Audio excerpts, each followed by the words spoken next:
Hey everyone, welcome back to another video. In this video, I'll be telling you how to get a free Apple Music trial in 2025. So let's get right into it. So Apple Music offers free trials to new users and sometimes even returning users. As you can see on the website, you can try it for free for 1 month. Simply just open the app on your iPhone, iPad or iMac. Tap try it for free and choose your plan, which is individual, family or student.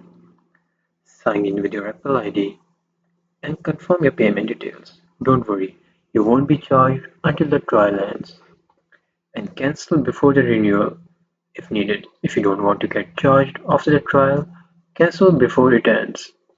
So simply go to your settings, Apple ID, subscriptions, tap Apple Music and hit cancel subscription.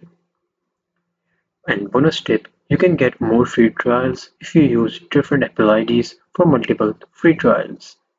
Some carriers and promotions offer extended free trials. Check Apple website for it.